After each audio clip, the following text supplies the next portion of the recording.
a dream I know. Deep up my feelings for you. Watch.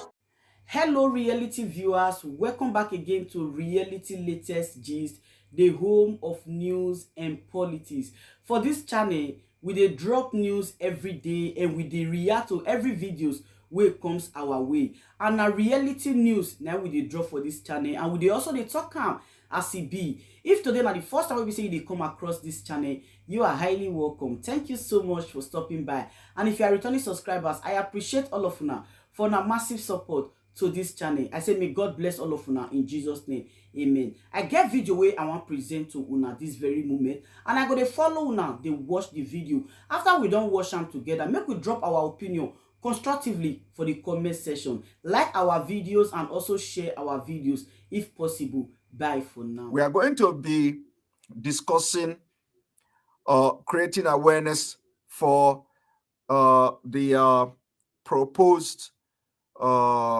revenue suspension, how we are going to suspend collecting of or collection of revenue in the entire Biafra land.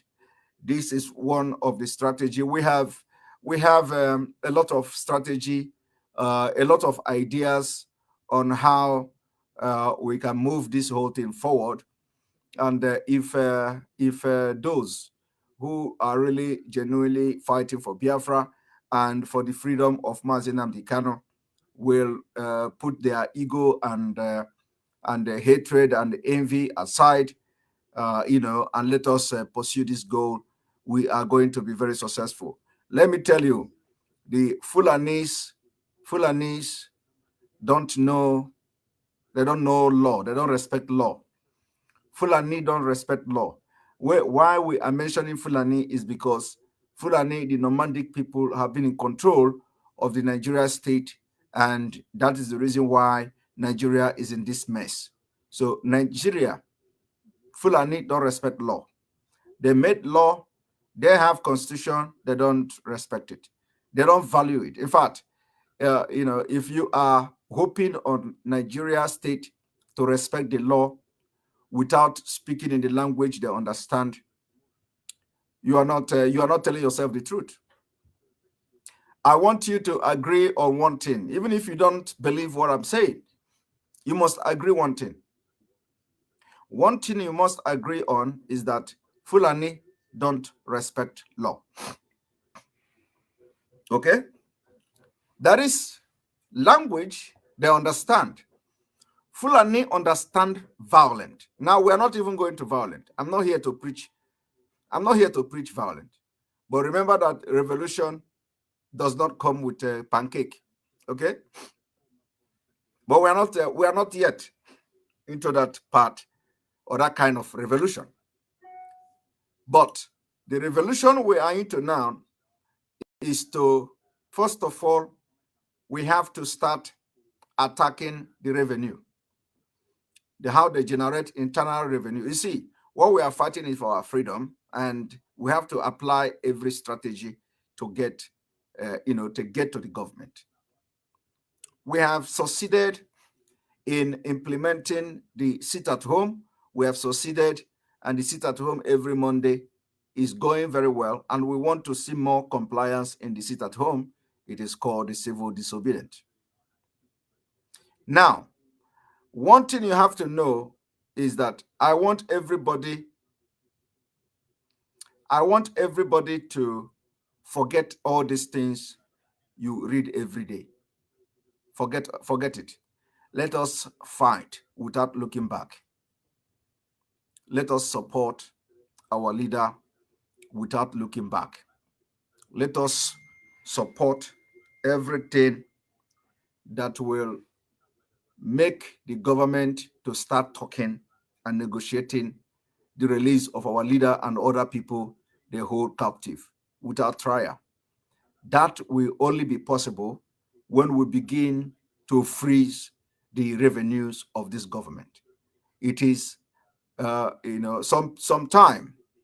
Some people don't understand what you mean. When you say sanction, you don't understand what economic sanction does to nations that have abused human rights, that have committed atrocities and crime against humanity. So we are going to impose sanctions on the government and the officials. First of all, you as a person, you are not benefiting anything from Nigeria state, okay? So you have nothing to lose. So what we are going to do is that we are going to impose economic sanctions by ourselves on this government. How do we do that? How do we impose economic sanction? The economic sanction is that we are going to ground every internally generated revenue in entire Biafra land. And I will tell you in the evening how effective that will be. Once we impose economic sanction and enforce economic sanction, we have to take responsibility and enforce it. We are going to enforce that economic sanction. And once that is done, we will now watch and see how it goes. Believe me, I'll give you 2 weeks. 2 weeks of economic sanction against Biafra state, we are done. Believe me, 2 weeks of economic sanction. So in the evening, I'm going to explain to you how these sanctions, how we are going to enforce and impose this economic sanction on Biafra state. Remember, we are targeting, for now, we are targeting the internally generated revenue. Our target is the internally generated revenue. I want you to make a research. For those of you who say Nigeria depends on oil, we agree. Nigeria is oil country. The state depend on money coming from Abuja. We agree. But let me also tell you, no state in Nigeria will survive just with the oil money they are getting from Abuja. They also survive by the internally generated revenue. If you don't know how much your state, if you don't know how much your state is making, you are not supposed to be fighting for freedom. So I want you, from those of you who come different, go and check the internally generated revenue of your state and check how much the state are generating every month. You will understand what I'm talking about. Once we sanction it, once we place that economic sanction on the state, even if it is dropping with 100 million, even if it is dropping with 500 million, I am telling you people, that is the only way we are going to hold, especially the governors, the local government chairmen, the councillors, the senators, the House of Representative members, the House of Assembly, and all that. So I know that this economic sanction is going to hit very hard on the governors. So those of you who are always shouting about what we are going to do to the governors, how sit at home is not getting to them. It is getting to them. Sit at home is actually getting to them. Now, let me tell you one thing about the sit at home. Sit at home is may not actually affect the economy of the state, okay? Sit at home is just a show of that they have lost control of the people, okay? So we have been able to demonstrate the loss of control. They have lost the integrity, the territorial integrity. They have lost the power to control and govern the state. We have proven that to them. That is not in a doubt, okay? We have been able to prove to the world that the governors don't have control over the people. That is the, one of the biggest achievement of the sit at home. That is the biggest achievement of the sit at home. Now, this revenue we are talking about, all the agbero, all those people collecting money from buses, collecting money from driver, we are going to wage war against them. Okay? We're going to declare, we're going to give them 1 week. We are going to give them 1 week notice that we don't want to see any agbero anywhere collecting money. and we are calling on all Biafrans. Anywhere you see any Agboro, after 1 week, collecting money, physical fight, feast, engage the person in physical fight. We need to enforce this. So it is going to be some of the civil disobedience that we are going to implement, and it is called the economic sanction. We are not government yet to know how to sanction this, but the Biafra people must rise up to be citizen police. You have to become citizen police and citizen army and whatever you can call yourself. And those who are ready to defend the land and make this happen, they are there. So let us now, as other things are happening, we channel our energy, channel our resources in putting all the mechanism that will make the people to enforce this economic sanction.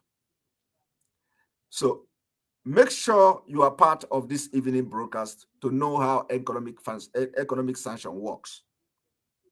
The economic sanction is the mechanism that powerful countries use, to bring other human rights abusers and presidents and countries that have engaged in a very bad human rights abuse, bring them to order by economic sanction. So, and the economic sanction can be freezing of asset. They can freeze their asset. They can cut business ties, and all that. So it goes a long way to affect the economy of that country. So the country will not have any option that to succumb. So now I will give you an example of economic sanction and what it does. Russia, for example, has been sanctioned. When South Africa was in apartheid regime, Mandela was actually moving for economic sanction from the United States, economic sanction against South Africa. Now, we are not actually with this particular civil disobedience now. It is not about the Biafra, okay? Our target is not about Biafra yet. Our target is getting to the governors who have turned blind eye and who have become deaf on the plight of Biafra people. So they live on that money. They make that money. They don't use it to develop the region. They don't use those internally generated revenue to build market. For example, go to REL3ÁSE market. REL3ÁSE market is like a pig farm. They generate billions from REL3ÁSE market. But Abia State governor is not doing anything to fix the road. When there is rain, everywhere is flooded. So there is no point. So what we are going to do is to place this economic sanction and enforce it. So all those our Biafra people that are wasting time engaging people or trying to enforce it at home, you have a job to do. The job you have to do is to engage every state revenue collectors. After we give them 1 week to quit, we're going to give them 1 week to quit, and we need to engage them. And it is called revolution and at the same time civil disobedience. So we are going to place this economic sanction. I want everybody to understand this. You see, the reason why the politicians choose to resolve Nnamdi Kanu case on a political solution is because of the sit at home. It is because of the sit at home. The sit at home dealt with them. They didn't lose money. I just have to be very sincere. They did not lose money. Okay, it was not about economy. But what they tell you that it is because of the economy that the economy of Southeast is going down. It's a lie. Economy of Southeast cannot go down because of every Monday sit at home. But let me tell you the secret and the reason. The secret and the reason is that it is a very big slap and shame to the governors that the people of this region has demonstrated with beyond every reasonable doubt that they are not in control. So it's a very big shame to the governors, and it's a very big slap to the governors. That's why they are going to do anything to see that the sit at home stop. So because it has, there is a demonstration, and the Fulani people in the presidency don't like it. They know, they say, if you are a governor, If you are in charge, why can't these people respect you? So remember that some of them came out, even Obiano of Anambra State came out to campaign. He was using megaphone and shouting to people, come out and do your market. There is no problem. We are going to bring security. Come out. Nobody, people don't want to come out. So because they want to prove to the Fulanese in Aso Rock that people listen to them, but people did not listen to them. So it is not about economy. So when they come to tell you about economy, they are just deceiving you. It's a lie. It has absolutely nothing to do with economy.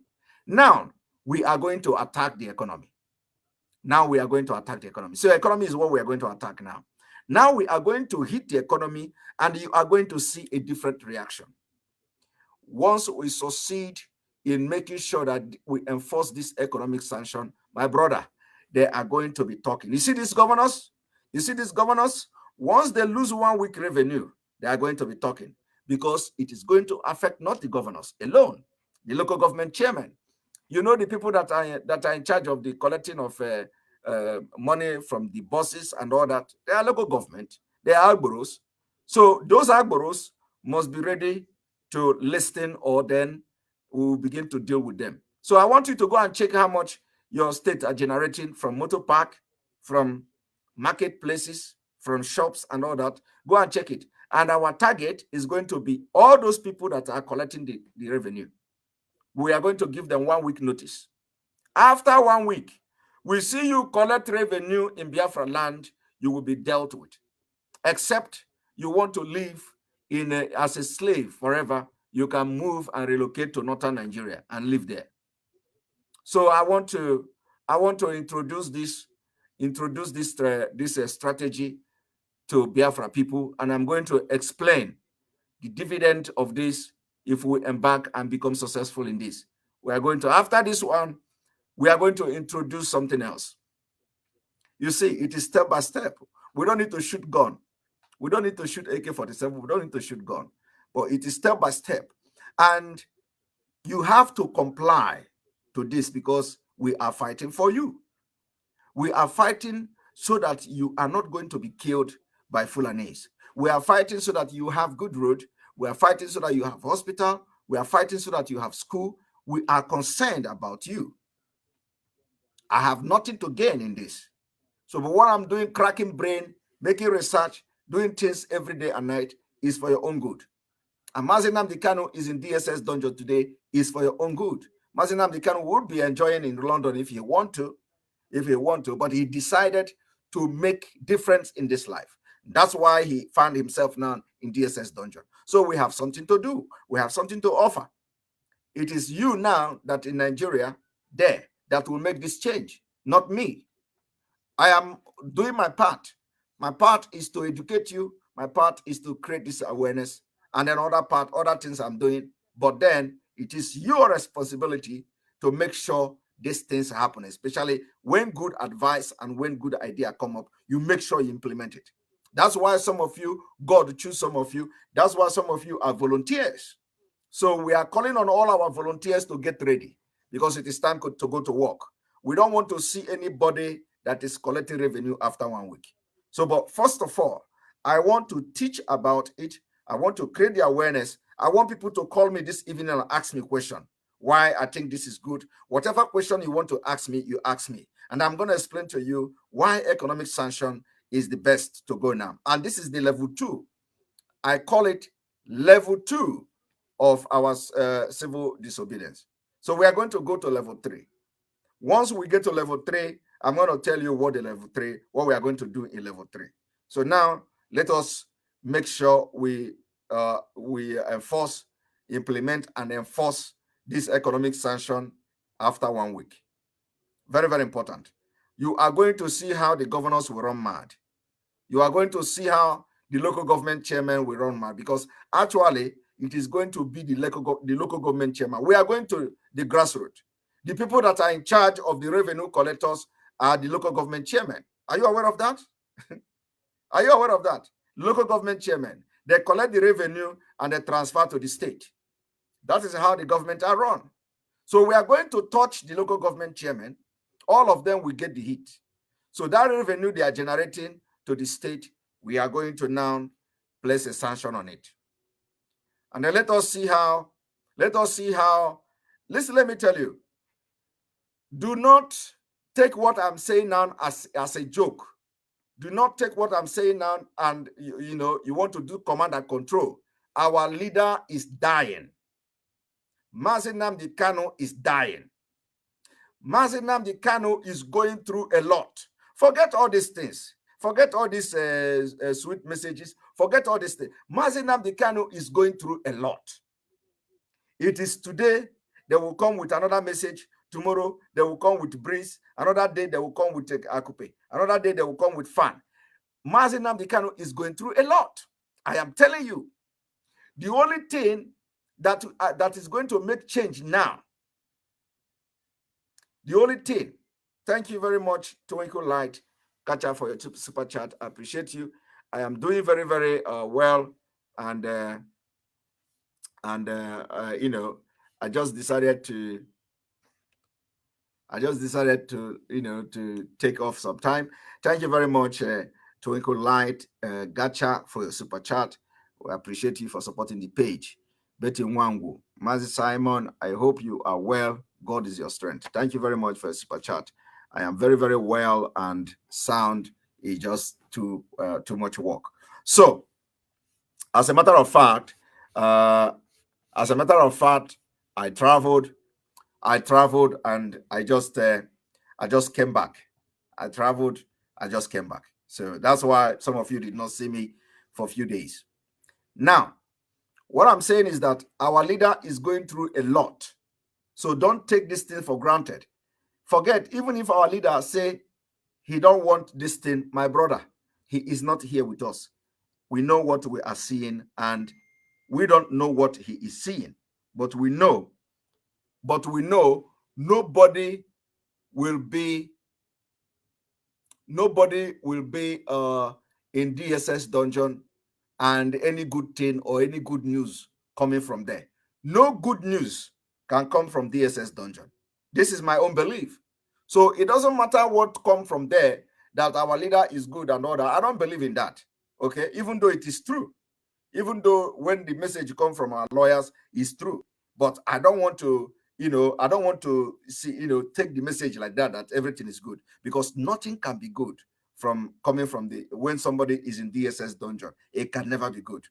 Now they torture him mentally, they starve him and all that. This political solution, is it not after the discussion of the I'm still believing the political solution. I'm not saying that I don't like it. I like it, okay? But until we begin to see something happening, we cannot be discussing political solution and our leader is being starved. It doesn't make sense. We cannot be discussing political solution and our leader is sleeping without pillow. It doesn't make sense.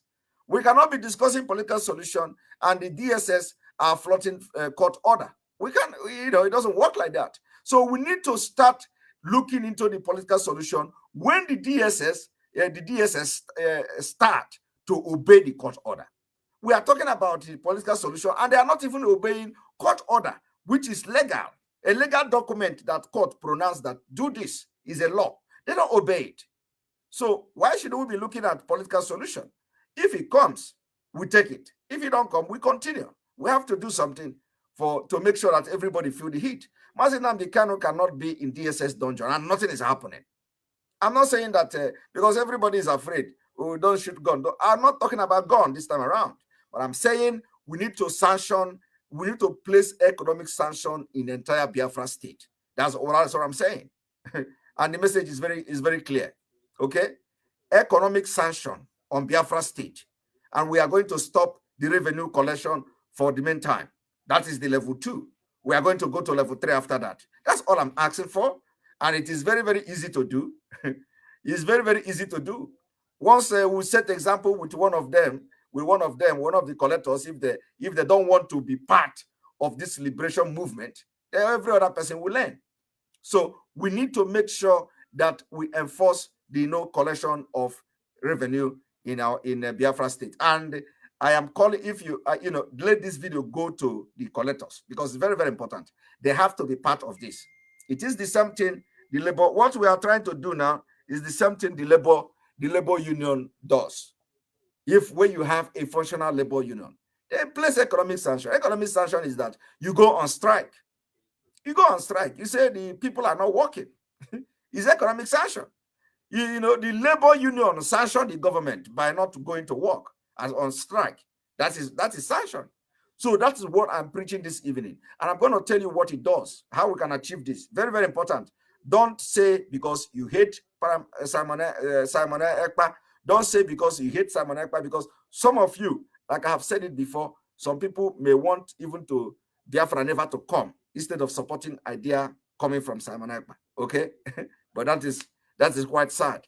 So let us forget who the who is delivering this message and take the message and do something with it. Okay? Remember, I want it to go viral. Economic sanction on Biafra state and no collection of revenue. You know, when I say no collection of revenue, it's a different thing. Now, the actual word is economic sanction. We are going to sanction the state, the entire Biafra state, and the governors will start talking. This sanction will be enforced by making sure no person is collecting revenue from the state. Those who tell you that the state don't depend on revenue, they are all liars. They don't know how the state run in Nigeria. They don't know how this state run. Okay, no state can survive Nigeria without internally generated revenue. It is not possible. It doesn't matter how much you get from Abuja. You can't survive as a state without generating something. I know that in the north they survive. There are states who don't generate anything in the north. Okay, that's where all the money, all the oil money go. Okay, that's where all the oil money go. And so let us begin to think about it. Let this message go viral.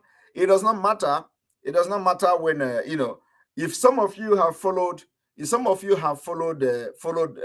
my program when our leader was with us, you find out that some of the things I come to say on my program, our leader never said I did anything bad. Okay, our leader never said I did anything bad. Our leader never said I did something. Once, even if I say something and our leader know that it is good, that is it. Before you know it, we're already selling it. So and that is why I said I take word from his heart, and I've been able to prove you. I've been able to prove that. I've been able to prove to Biafrans that I take word from our leader's heart. At least those who know those who are making this communication should be able to know what I'm saying. I'm not just saying it for say. I take word from the heart of our leader. The first time I made broadcast and it is happening is when I complain about his appearance in the court. I complain about the cloth. I complain about the welfare. And the next thing is that, boom, our leader cried out. So I took that word from his heart. And that is exactly what is happening. Now, it didn't end there. Ojus Okalo visited our leader. Nobody told me. Immediately, Ojus Okalo came out and announced that he visited Nnamdi Kanu. I was the first person to attack him, to attack Ojus Okalo. I took word from our leader's heart. Nobody called me. I did not talk with anybody. I was the first person to attack Ojus Okalo authoritatively. Authoritatively. So I don't need nobody to tell me. Okay, this is just small example. I was the first person to attack Ojus Okalo on my live broadcast with my reasons. At the end of the day, it is the same thing everybody is doing because I took word from the heart of our leader. Remember also that at the end of the day, when our legal team went to court, that complaint I made in the broadcast is something they filed to for our leader to have access to cloth, our leader to have some kind of freedom, our leader to sleep very well, our leader. So it is the same complaint I laid. That was in that application of the second December when he went to court. So I take word from the heart of our leader, and people don't know this, but I've been saying it. People don't want to believe. So I just gave you example now. Setting example of what has happened for you to know that I'm not just ordinary. Okay? But a lot of people don't know because they keep telling you we are doing something of the spirit. Biafra is a spirit. They don't know when the spirit of Biafra is working. They don't know. They don't know when the spirit of Biafra is working. So the spirit of Biafra is working, and it is working very perfectly, very well. Okay? That is why you must watch this program this evening. I'm going to start